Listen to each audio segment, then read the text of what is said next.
How's it going, Yankee fans? Welcome back to Fireside Yankees with Alex and Ryan. Yesterday, a big spring training day. Lots to break down, lots of stuff unfolding in real time. Obviously, we saw some great performance from Jasson Dominguez, who hit a home run batting righty. Previously in the morning, he said he was a bit lost batting right-handed. But you know what? Looks like he can do it, and he did it off Carlos Rodon. Smacked a fastball, 430 feet, something like that in the second deck.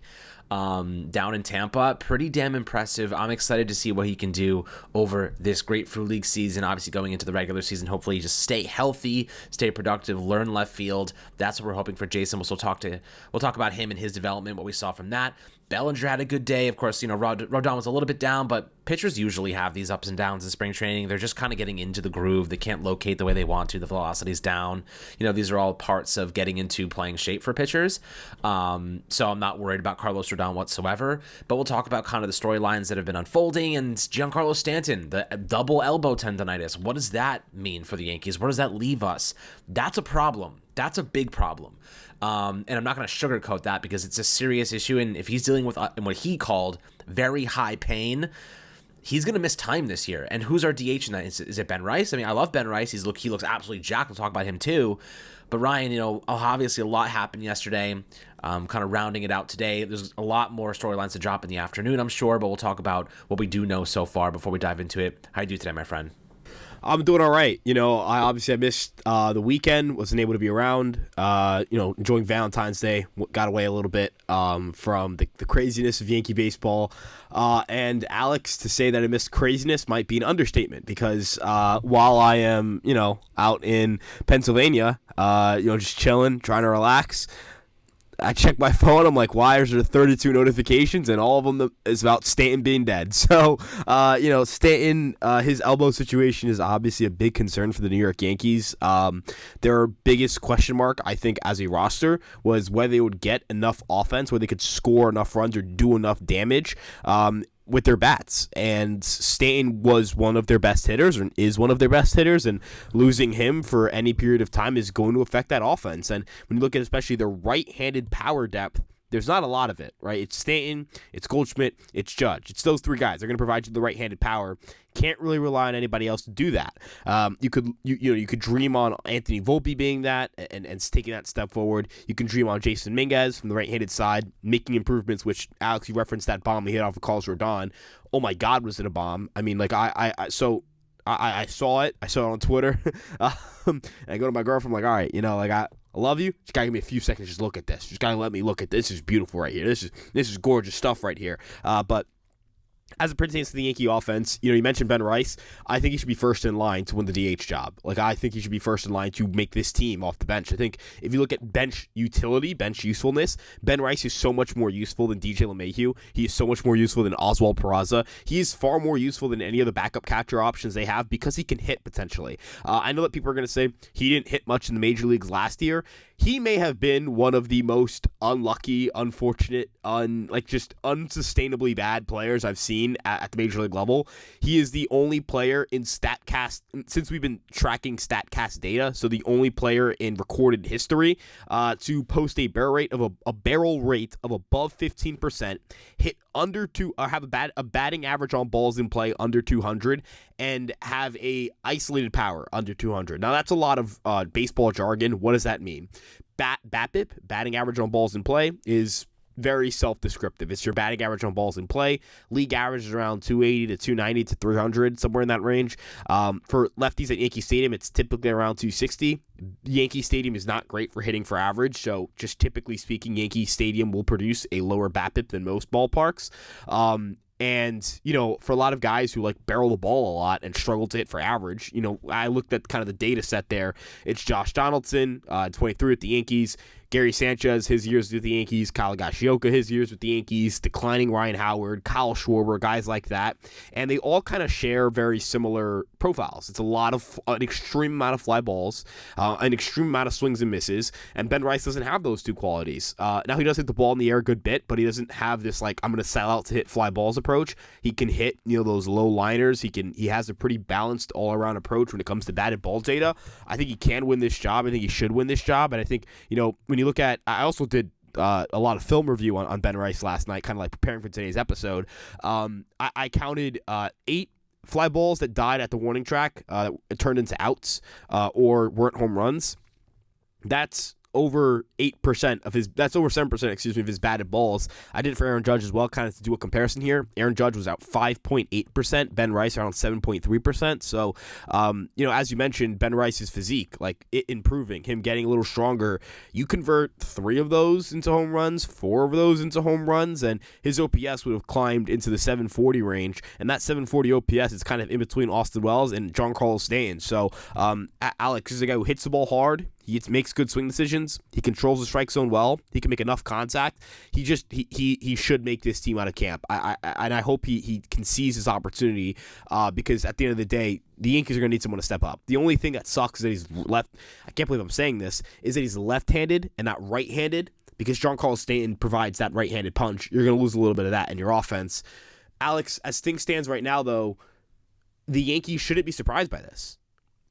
How many times have we sat here on this podcast over the offseason and said, you're going to lose Giancarlo Stanton. You're going to lose Giancarlo Stanton. He's going to spend time on the IL. Brian Cashman, what did he say last offseason? He's injury prone, right? The Yankees are self-aware of this. They're aware of the issue. And, we talked about this a little bit before the show. Should they sign a JD Martinez? I don't really know. I'd love to get your take on that, Alex. Do you think they should sign someone to replace him? Do you think it should be Ben Rice? Like, how... You're Brian Cashman. You have, don't factor in Hal here. You're Brian Cashman. You're allowed to either sign someone or not, or make an addition or not for DH specifically. Are you bringing in JD Martinez? What are you doing to handle that situation? So here's, you're talking about JD Martinez versus Ben Rice, right? Ben Rice is unproven. Right, Ben Rice is an unknown. He is a risk. He's a gamble. I love Ben Rice, and I think that they had a plan for him this offseason because he showed up to camp very, very ripped. Like, he looks like he gained at least 10 pounds of muscle mass. They were like, dude, get bigger because we need you. When you make contact, we need that ball to fly. That's really what they told Ben Rice probably. When you make contact, that ball's got to fly because we're going to need you at DH. And I think Ben Rice plays a pretty interesting role for this team this year because he can be your backup catcher. Now, I don't necessarily think he will be. I think Alex Jackson will win that job because I think he ranked 4th last year in strike rate over the sample size he did have. So he was pretty solid, good framer. I think he'll win as a defensive catcher. But, like, if you want Ben Rice to be your backup catcher, you could. I'm sure they'll test it, see how he fares defensively. If he's fine defensively, even average, he'll probably get that job because of his offensive upside. With that being said, though, Ben Rice can be your backup catcher, your backup first baseman, and your backup DH. That's a different type of utility, man. You know what I mean? That's a different type. DJ LeMahieu is going to be your backup third baseman, second baseman, first baseman, Oswald Cabrera, outfield, infield. He can do all those things. But to have a guy that can be a backup DH because of the power element, obviously his swing is perfect for Yankee Stadium as a lefty. Being a backup catcher and a backup first baseman, those are very, very unique. That's a very unique type of utility option. So the Yankees needed somebody like that. Now they have that insurance policy. Ben Rice with the added power, and hopefully you assume like more power is also equals more bat speed.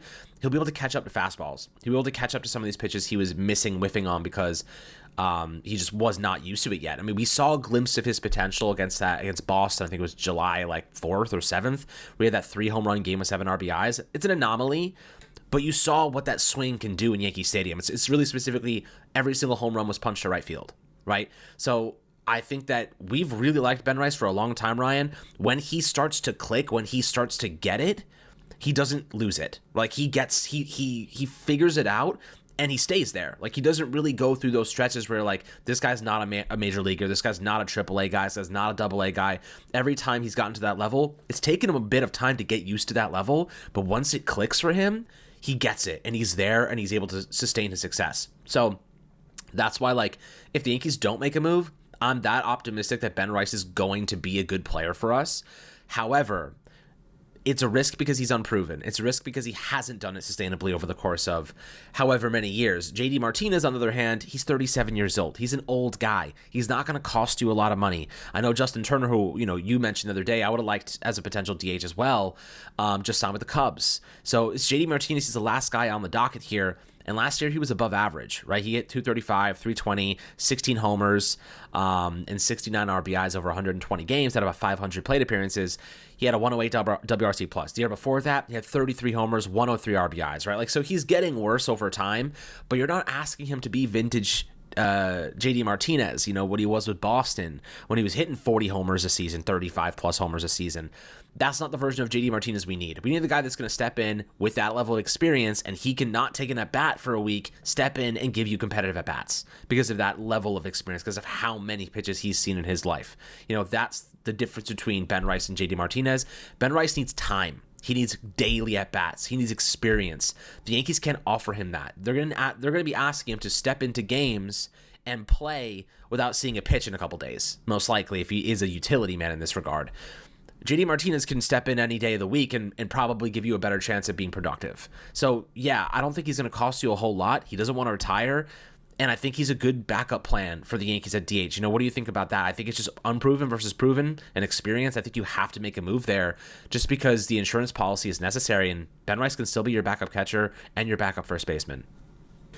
Yeah, I think for all those reasons, I think JD Martinez would fit the Yankees. Like, he's cheap, could be a DH. His bat actually fits Yankee Stadium very well. A notorious opposite field hitter for a right-handed hitter. He would have hit 22 home runs had he played all of his games at Yankee Stadium.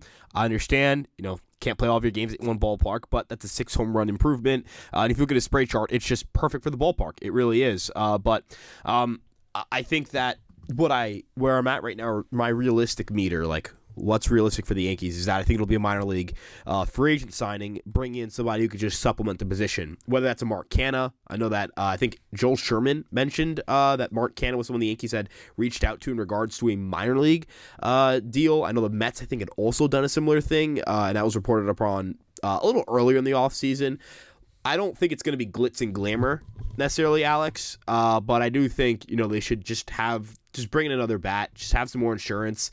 I do like Mark Canha as a player. I have in his career. I just think we're past the point of his usefulness. He doesn't hit or generate enough damage on contact, and the bat doesn't really he doesn't have the juice he once had, and that's a concern to me. I don't love the kinds of hitters where I'm not going to get any power out of them, and they're slow, and their only kind of tool is they can get on base a little bit. I like those players when they're little younger because they can provide some value on the base paths or defensively. I'm not sure Mark Canha is going to do that for the Yankees at this point in time, but as it pertains to the roster construction, I think the bigger focus for me is hey, you really need a third baseman now. You really can't roll out Oswaldo Cabrera because let's say they get a third baseman, hypothetical, I don't know who it would be, just kind of imagine this dream scenario where they get someone who could put up a 110 WRC plus, hit from the right-handed side, provide some juice. I kind of want to circle back to a guy like a Ramon Urias where the Orioles may have a surplus of infield depth. Maybe an injury in the rotation does cause them to go, hey, Yankees, if you eat enough of Marcus Stroman's deal and throw in a prospect, let's make this happen. I like Ramon Urias' swing. I think it's really good for Yankee Stadium too. He kind of has a lot of JD Martinez to him in that regard, where he hits the ball really well to right field, and he's cheap, and he can play third base, and he can play some second base, and that's value right there. He can play some DH if you really want to spice up your defensive value. You want to throw Cabrera at third for a game, DH Urias, you could do that for sure. But Alex, at this point in time, the offense is incomplete, the roster is incomplete. Ideal scenarios, Ben Rice steps in and he mashes, and I do believe that can happen, and I want to believe in Ben Rice. I'm always going to want to believe in Ben Rice because the underlying metrics are really good, and that matters. People can say underlying metrics, nerd data, nerd talk, whatever it means, that it's not relevant, but you ask anyone in an MLB front office, you ask any MLB GM, you ask anyone working in an organization, they're not telling you, oh, his OPS last year was this, so that's why we're going to sign him. They're telling you his OPS was this last year, and the underlying metrics say that, and he's supposed to be this next year, so this is why we're going to sign him. You sign guys based on what they should be, what they're going to be next year, where they're going to be when you sign them, not what they have been, right? That's kind of the big difference. But JD Martinez, again, I would love the fit. It makes sense short term. My only concern is for the duration of the season. Where does he play, right? What happens when Stanton comes back? Do you bench Martinez? Do you kind of you can't move him to the outfield, can't play there, can't move him to first, can't play there. That's the one thing where I think that'll ultimately stop the Yankees from signing him, even if I think it's a good fit and even if we think it's a good fit for the ballpark. they need a third baseman, man. They really do. Like this injury further puts pressure on that. Again, you can kind of hope and dream Ben Rice takes over at DH. I'd even say to an extent at first base, you could feel like the Yankees could lose Goldschmidt and Bellinger could step in and do something, and you can live with Grisham in center field. What do you do when guys keep going down? Like it's February 18th. Do you think that's the last injury the Yankees are going to deal with until February 18th? Like, since guys have reported, we've lost Jay Cousins. We might have lost Clayton Beater for the start of the season. We might most definitely lose Giancarlo Stanton, right? Like, Alex, these injuries are only going to keep compiling. It's only going to get worse. The Mets found out yesterday. I mean, they knew beforehand. Fans only found out yesterday, if you're a Mets fan, that Frankie Montas was going to throw for 6 to 8 weeks.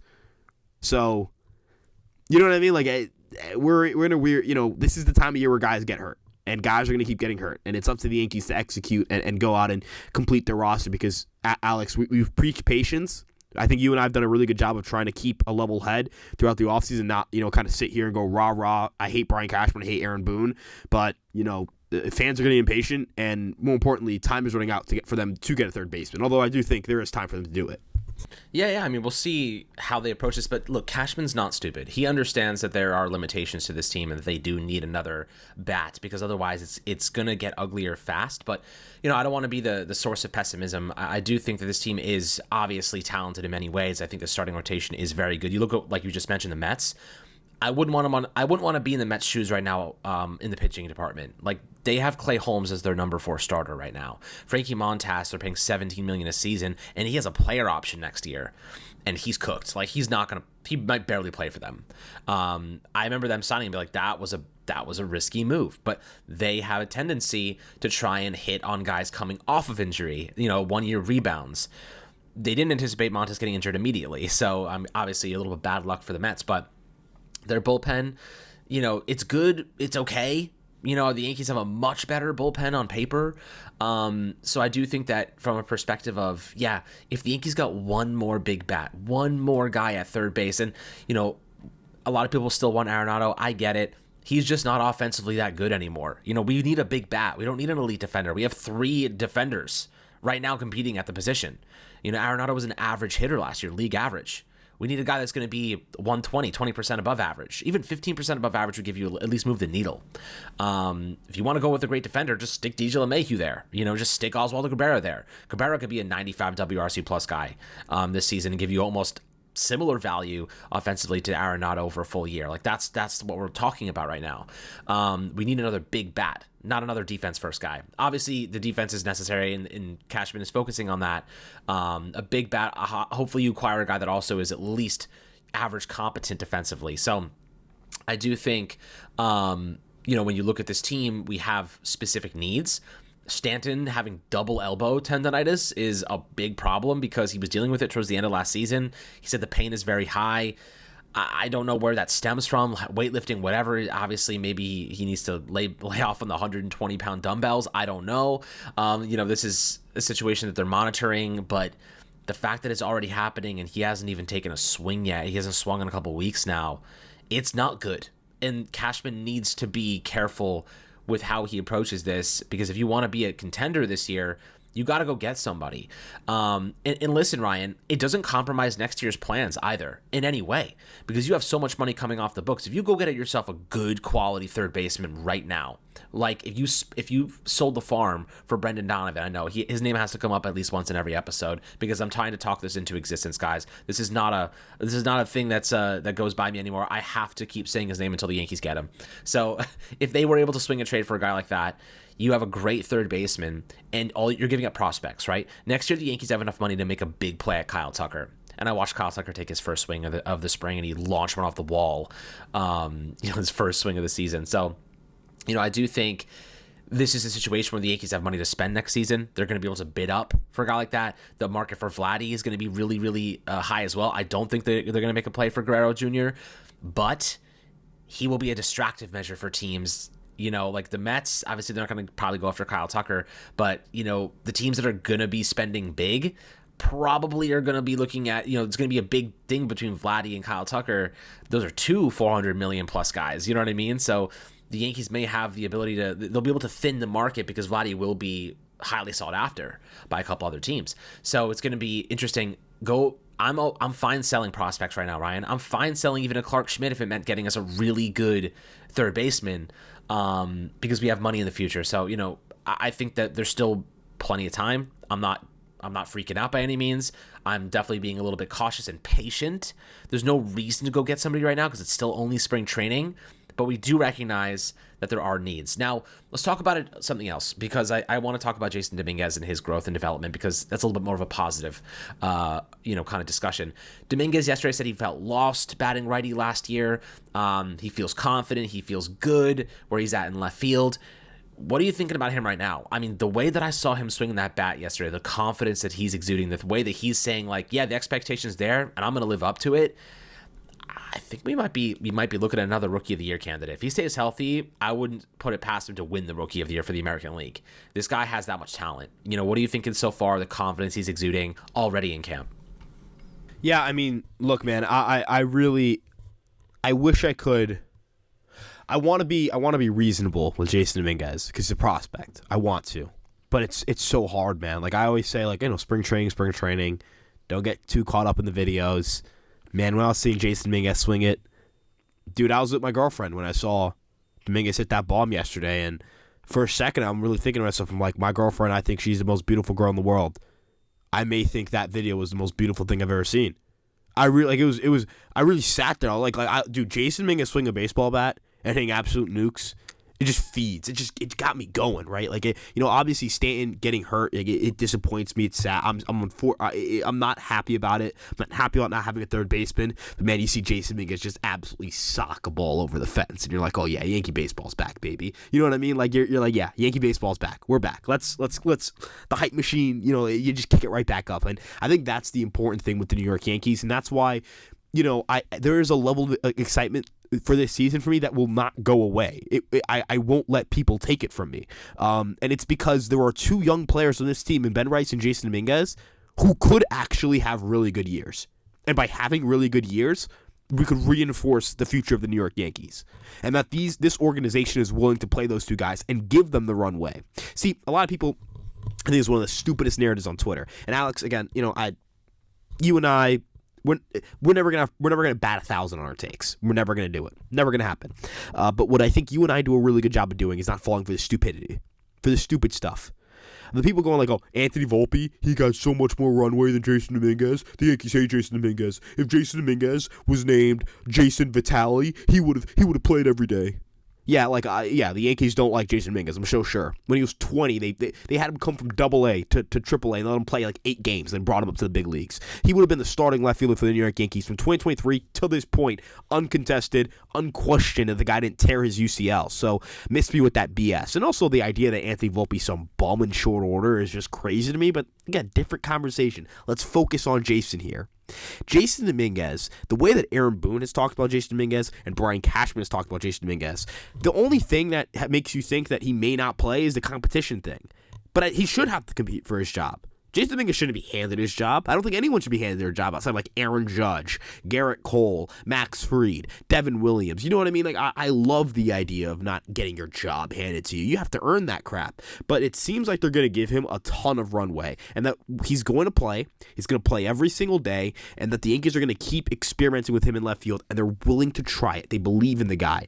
And if he's hitting from the right-handed side, as you mentioned, it's a game changer. And if we get that power back, because usually the year after a UCL surgery, your power's kind of zapped.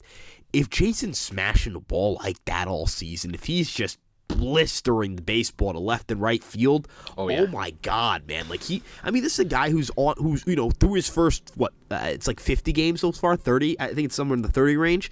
It's like 10 homers. Yeah, like he's on pace to hit 30-something home runs a year, basically, through his first few games, and it's been ups and downs. The guy hits bombs, Alex. The guy hits bombs, and the Yankees team is perfect for his swing. No one talks about it enough. The Yankees team is perfect for the guy's swing. Alex, I'm going to put this out here now.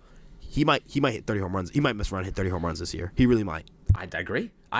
I think that people, they talk about, they do this out of position. He most talked about process. They're going to elevate him 3 times. The amount of ludicrous takes I see on Yankees social media talking about Jasson Dominguez, This kid is 22 years old. I don't give a shit how many times they promoted him over the last 2 years. I don't give a shit how many times they've changed his position. This guy could be a 120 WRC plus player as a rookie. Those times, this is not an Oswald Peraza situation, Ryan. This is not an Estevan Florial situation, Ryan. Peraza's cooked. He's not even that good of a prospect anymore. Estevan Florial never translated. Jasson Dominguez, if given, and he will be given, the sample to get hot and to stay hot, if he stays healthy, a big if for him, he is going to mash. And he is going to be the leadoff hitter for this team, right? If you go and get another third baseman, and that third baseman is able to hit in the middle to the bottom half of your order, right? If you, if you got, even let's use Arenado as an example, just because he's the one that everyone wants to get, or at least a chunk of the Yankee fans. So if you had Jasson Dominguez batting leadoff, and then you had, I know Aaron Judge said yesterday he wants to bat third. So who's batting second? Maybe Cody Bellinger's batting second in this instance? You think so? Yeah. So yeah. Okay. I think if Judge hits third, Bellinger would have to hit second. Bellinger's hitting second. So let's assume Stanton's elbows aren't made of glass and he's playing in this instance. So you have Jasson batting leadoff, Bellinger second, Judge third, Stanton fourth. Fifth, you have Jazz. You have Jazz batting fifth. Sixth, let's say you put Arenado batting sixth in this instance. Seventh, you have Austin Wells. 8, you have Anthony Volpe. And 9, who am I missing here? Paul Goldschmidt. I forgot about Paul Goldschmidt in this instance. Maybe he's hitting 6 in this instance, right? So you have Jazz, Paul Goldschmidt, and then you have Austin Wells, and then you have, the staggers on to the end there. That's a pretty solid balanced lineup. You have a couple of average to slightly above average hitters in the bottom half. That's, I guess by most accounts, that's pretty good. But having Jasson at leadoff as a switch hitter is a different element entirely, right? If he shows good plate discipline, good power, maybe Ryan, I'm starting to think, if Jasson Dominguez is hitting 30 homers a year, do you want him batting leadoff? Do you want him batting cleanup if he's doing that types of stuff? You know what I mean? I guess maybe you want Jazz batting leadoff in that instance if Jasson is pounding the ball like that.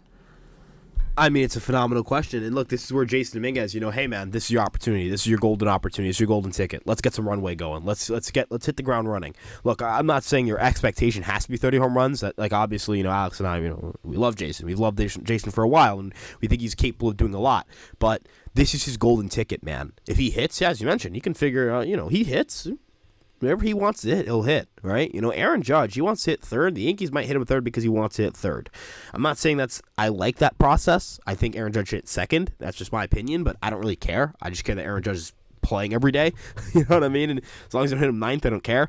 I'd even look at hitting him leadoff. But Dominguez can play a very important role in how we look at the roster construction, how we look at lineup construction, how the Yankees can build out their offense from here on out. And again, tying that back to this, what's this on just... You can't throw cold water on it without losing one of these two players. And it's what can Jasson Dominguez and Ben Rice be? Because we've seen it at times, Alex. We've seen it. They share so many traits that are so similar to elite hitters in this game. It's a great feel for the strike zone, a great feel for her doing damage on contact, an ability to pull the ball in the air, an ability to hit the ball in the air. And the contact rates are not abnormally bad. For Ben Rice and Jasson Dominguez, they've been league average. These are young guys. These are guys who have been seriously affected by COVID-19. COVID-19 completely killed an entire year of development for Jasson Dominguez. It wiped 2 entire college seasons away for Ben Rice because he played at Dartmouth, and Dartmouth Ivy League schools that extended their sports cancellation or sports kind of they extended it to 2 years instead of just 1, where the NCAA had 1 year. So Ben Rice had 2 years of not playing organized baseball. These two guys can be studs, and they're perfect for Yankee Stadium. And both of them could lead off, or both of them could hit third. It could be either or. If you remember, Ben Rice they toyed with him at the leadoff spot for a little bit because of the plate discipline. Could you imagine a world where Ben Rice is your leadoff hitter, and he's a good leadoff hitter, and Jasson Dominguez is your 3 hitter, and he's a good 3 hitter, and you have those two and Judge sandwiched in between them, and that's what you start games off with? Not even talking about Bellinger. Not even talking about Jazz. Not even talking about Stanton if he's healthy. Not even talking about Goldschmidt if the Yankees, need Rice to be the DH. Then you're talking about Wells when he's catching. Not even talking about, can they bring in a third baseman? Can Anthony Volpe take a step forward? Can Wells himself? I mean, I'm going to put Wells in this conversation. His swing is perfect for Yankee Stadium. We saw it. After June, it clicked. He was hitting bombs. He was a phenomenal hitter for the Yankees, a big-time hitter for the Yankees. So you start looking at those young guys. I'm going to say 3, 4. Let's throw Volpe in there. Volpe's a great defender, not a good hitter. Great base runner, though. Can Volpe be a great defender, great base runner, average hitter? For Wells, great defender, not going to run the base well. He's a catcher, solid hitter. Can he be a good hitter, great defender? Can Rice be a good hitter, good on base guy, good power? Can Jasson be a good hitter, good on base guy, good power? Because that's 4 plus position players. That's 4 of them. 4 that you develop internally. You start saying, no, we don't need to spend money on first base. Don't need to spend money at catcher. Don't need to spend money at short. Don't need to spend money in left field. Kyle Tucker, come on down. Because again, as you mentioned with those contracts, right? Stanton becomes a 2-year deal at the end of the year. LeMahieu's a 1-year deal at the end of the year. Shouldn't be on the team, but that's a different conversation. Whatchamacallit? Rodon becomes a 3-year deal. Cole becomes a 3-year deal. We start looking, we're like, all right, these guys are going to be off the books in the next 2 to 3 years. Let's get it rolling. Let's get a Kyle Tucker. Let's get this ball rolling again. And you feel like you're rejuvenated. You feel like this core the window extends. We're going to learn a lot about this team's window in 2025. We're going to learn a lot about their window. What's Spencer Jones? What's Chase Hampton? What's Will Warren? We're going to learn a lot about this team, but I think it starts with Jasson Dominguez because he's the catalyst. He's the tone setter here. Because if he's the guy we all think he can be, 30 home runs, 30 steals, mess around and make an all-star team, that's the kind of guy he can be, and we've seen it. We've seen it at every level. He's a competitor. The Yankees love him. They think his work ethic is remarkable, and that's something that Ben Rice, Austin Wells, and Anthony Volpe share as well. The work ethic. It's just one last point. I'm sorry I keep rambling about this, but it felt like the Yankees had a lot of idiots on last year's team. A lot of stupid people. A lot of dumb players. A lot of players who made dumb mistakes. Stupid mistakes. Dumb mistakes that cost the Yankees games. Dumb mistakes that might have cost them the World Series. I need that cleaned up. And the Baby Bombers, the Judge, Sanchez, Torres, that era, from a clubhouse standpoint, there's no way to know what they were. Every report says it was positive, so I don't want to throw that. I don't want to be looped in as one of those people who think it's they were bad for the clubhouse. They were great for the clubhouse. That's what every report, everyone in the clubhouse has mentioned. But I feel like there needs to be a change of the guard. They needed a lot of change. The Yankees needed to turn around their roster. They needed change. I think they need a change, and I hope that change results in a World Series this year. Because at the end of the day, man, they need one. They really need one. Yeah. This group really needs one. Yeah, and you know what? I think the best way to say it's a changing of the guard, right? It's like you're ushering in these older kind of guys that some of them are still here. I mean, you look at Judge. He's the one that panned out, and he's a future Hall of Famer, and he's still arguably in his prime. 2 MVPs in 3 years. So, looking at what the Yankees have, they're ushering in this new youth era. And Wells and Luis Gil and Anthony Volpe and Jasson Dominguez and Ben Rice. That's the foundation, man. That's the ground floor. You know what I mean? You've already built the stilts. You have the beams supporting the house. That's Aaron Judge. Those are the proven guys. But now you're kind of you're putting on all the stuff. The foundation is those young talents with cost efficient price tags, right? And then everything else is building up around it. Those last free agent things, that's the roof. That you trade for somebody, it's a couple windows, you want a nice bathroom, go get yourself a Jazz Chisholm, bathroom and a bidet. That's kind of where you're looking at. And this team is building the last elements of this team. Of course, Juan Soto, was the garage. And you lose the garage, but you really need a garage. I mean, you could have a little parking spot. It's fine. No, I'm kidding. You need the freaking garage. Juan Soto was amazing. But I do think, you look at the pitching rotation, those are your cars, man. You got a couple Ferraris. You got a couple of nice pieces there. You got an Aston Martin. You got a Toyota. That's probably Carlos Rodon. No, I'm kidding. He's going to be fine. You have a lot of nice puzzle pieces to this equation and into this overall team. However, Jasson Dominguez's impact is really exciting because he can play a variety of roles for you offensively. Be your leadoff man. maybe he could clean up for you if he's offering that much power. You could put him at 2 if you really wanted to, ahead of Judge, assuming he really starts to pick things up. And that's the beauty of the Yankees right now, is that it's kind of an unknown. Like they could change the lineup any given day. It's not set in stone. If a guy is performing a certain way, somebody's struggling, somebody's elevating, somebody's performing better than you anticipated, you change the lineup accordingly. Boone is not afraid to do that. We've seen Boone throw out some really weird lineups in the past. So if he thinks something's a good alignment, he will make that move. And I think that you also see Jasson Dominguez, they have him following around Judge like a puppy. They have him, his locker right in between Austin Wells and Luis Gil, 2 of the Rookie of the Year candidates, one of them winning it for the American League. So they are positioning not just on the field, guys, but they're positioning Jasson Dominguez mentally and psychologically in specific places to learn from guys who have just done it, just done the rookie stuff, have done the MVP stuff. He's getting a dose of information from every single impactful piece on this team, gathering, soaking it up like a sponge. And the one thing I think you said that was really important to note is that Jasson Dominguez has impeccable work ethic, and the Yankees know that.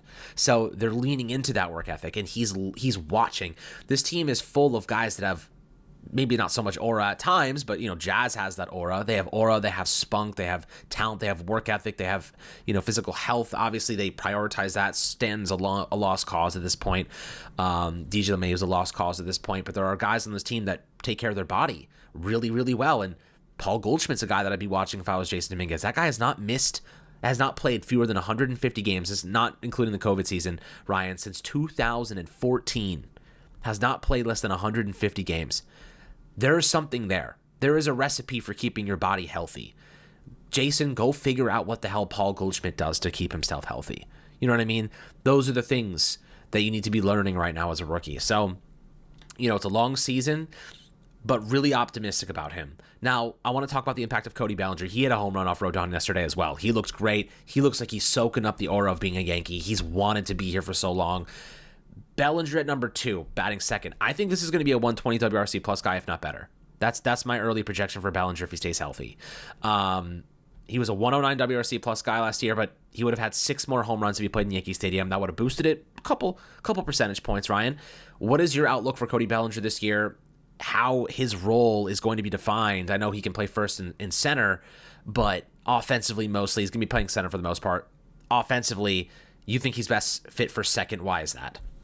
So I actually think Bellinger fits better for the 5th spot just because he makes a lot of contact. I trust his ability to put the ball in play in big situations, and that matters in the 5th spot because you're going to have guys in front of him who are going to ideally be on base, or he's going to have RBI opportunities, and it doesn't have to be a hit, can be a sac fly. I think that's valuable.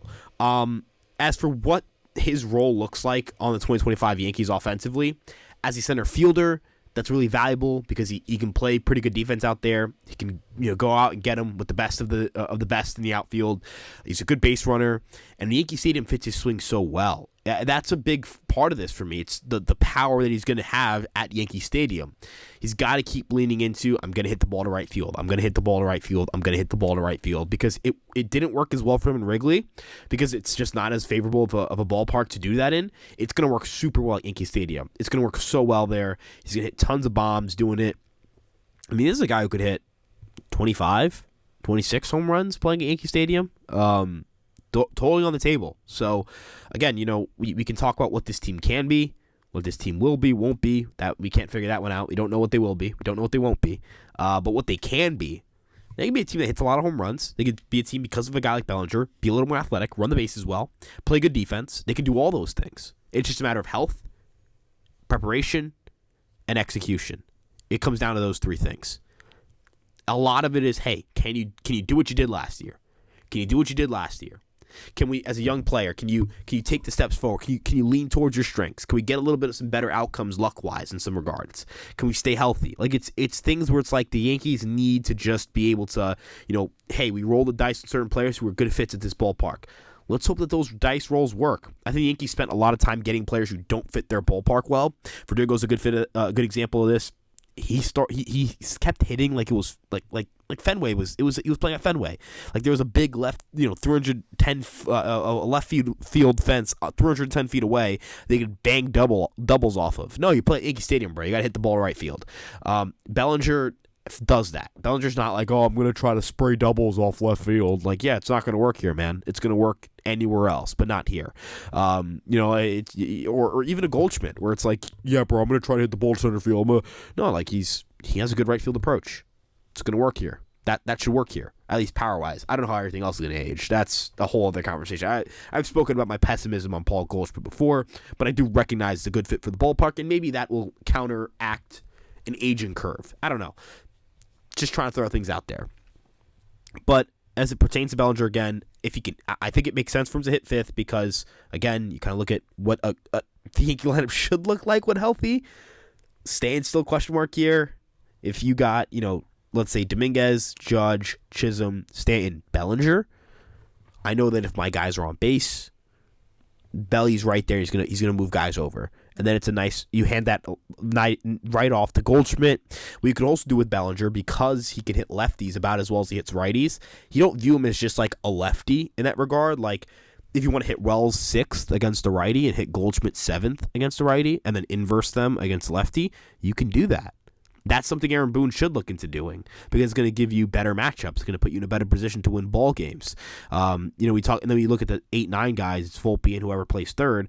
Again, this would be a really nice opportunity to get a third baseman and get someone who can play third and get someone who can, be an above average bat there because then Volpe's your 9-hitter and you've got, 1 through 8. I've got above average hitters potentially, and then 9 spot maybe have an average hitter, but even if they're below average, you're the best defender on the team and the best base runner on the team. So, that's when you start having that complete, all in all, like just really well-rounded roster. You know what I mean? Absolutely. I mean, this is what Cashman has been saying is that they think they have more balance on this team right now. But some of the other things from yesterday. I mean, I know they talked, especially Aaron Boone talked about Dom Smith as he's always been a good hitter. I don't necessarily agree with that. I don't think Dom Smith is that good. I don't think he's going to have a big role on this team. I don't even think he makes the team. I think he ends up in AAA. Has some experience at first base, and the outfield, they're going to test him out in a couple spots. But what do you think about Dom Smith? Aaron Boone said some positive stuff, but I don't necessarily buy it. The way I look at it is that Aaron Boone is saying positive things because that's a player on his team. I'm not saying that Aaron Boone's like completely lying through his teeth. I'm sure that, deep down he's like, I believe in this guy. I think this guy can do something for us. But, and this is kind of a PSA if you're a Yankee fan, if you're getting outraged every time that Brian Cashman, said Aaron Boone says something good about a player that you think is bad, grow up. If you're gonna go into an Aaron Boone presser and go why isn't he bashing a player? What do you want the man? You go into for Aaron Boone's been the manager since 2018, so 18, 19, 20, 21, 22, 23, 24. We're on 25 now. We're gonna approach a decade potentially of Aaron Boone. If he gets extended, we could have a decade of Aaron Boone. At what point does this man ever indicate that he's going to go up there and go, Dom Smith? We signed Dom Smith. Yeah, he sucks. Why did we do that? Does anyone expect Aaron Boone to ever do that? Does anyone think that's productive for an organization? Does anyone think that's a good reflection of any business or corporation or organization? Alex, could you imagine if, name a single business in which publicly trashing an employee is a good thing or a sign of anything other than dysfunction? It's stupid. Oh, why doesn't he slam LeMahieu? I wonder why he doesn't slam a guy who's on the team. Aaron Boone doesn't sign guys. He doesn't get guys cut. He's a manager. Makes the lineup. He keeps the clubhouse in check. I don't get it. I really don't. It's really funny to me. It's the dumbest thing ever. Yeah, I don't think Dom Smith is good, Alex. He sucks. I think he's terrible. You know what I mean? I don't think he's very good. Aaron Boone's he's not going to tell me that, though. And I'm never going to expect him to. I'm never going to expect him to, right? I don't think either. We're never going to expect it to happen. He's not good. Aaron Boone's not going to say that, though. That's how I view it. You know what I mean? I'm sure he's going to end up in AAA unless 2 other guys get hurt. Sure, that's kind of where I'm at with that. Yeah, I'm sure that's the case, and we'll see. That's why we're talking about JD Martinez and Ben Rice's potential DH backups, because that's the only role Dom Smith would have. Yeah, we'll see. But there's a lot to happen. Lots of different pitchers getting involved here. They also signed Rob Zastrinsky, I believe his name is. Interesting left-handed bullpen arm. kind of a Tim Hill backup, it seems. Specialist, not a high ground ball guy, not a big strikeout guy, but he has some decent pitches, and I think that they're going to stash him in AAA, and in case Tim Hill gets injured, they'll have somebody to play with, in the majors. So that's one of the other nuggets from yesterday's spring training, but we'll keep you guys updated every single day. Obviously, plenty of news coming out. Very, very exciting stuff, my friends. But as always, make sure to like and subscribe. Drop your comments down below in the YouTube comment section. Drop a 5-star review on Apple and Spotify. And we'll catch you guys on the next Fireside Yankees episode.